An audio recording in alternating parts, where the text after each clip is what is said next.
this really resonated with me this time. She said 80% of your immune system is in your gut, and you have an autoimmune disease. So what you're eating is directly affecting your health.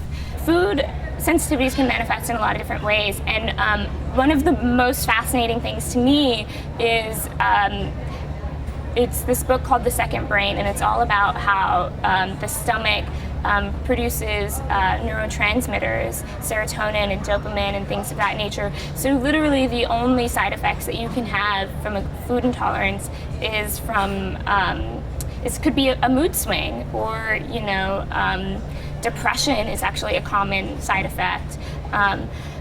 Loss of focus and clarity throughout the day, and fatigue, and people just don't associate it to diet.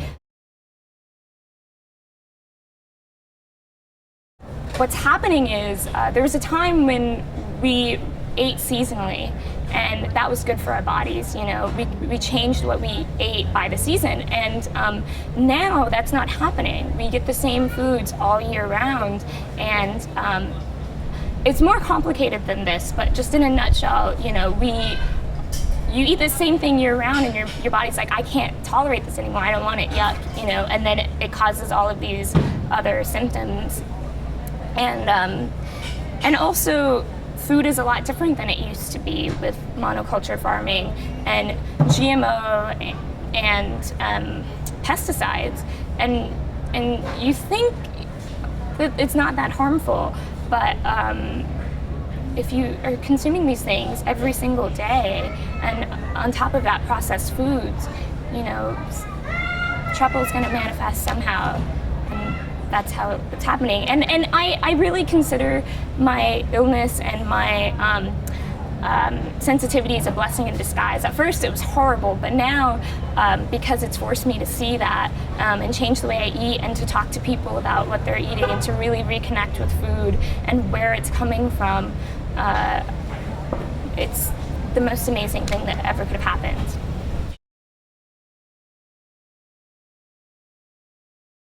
Well, I think that buying from small farms, growing your own food, shopping at the farmer's market, just thinking about where your food is coming from, like reading labels. And that doesn't mean reading the caloric count, or the nutrition facts, which are important, but it's more important is what are the ingredients, because you can have something that's 0 calories, but all toxic chemicals, and that's just going to stay with you, versus, a coconut, which is high in fat, but it's healthy fats that your body knows what to do with.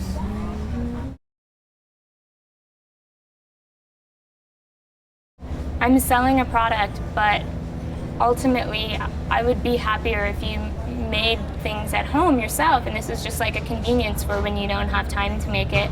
And so I think when I think of the future of the company, I think of more ways that we can make it sustainable, even more so than it is now.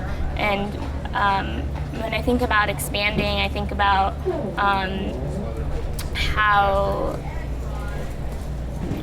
what's the most ethical way we can do this.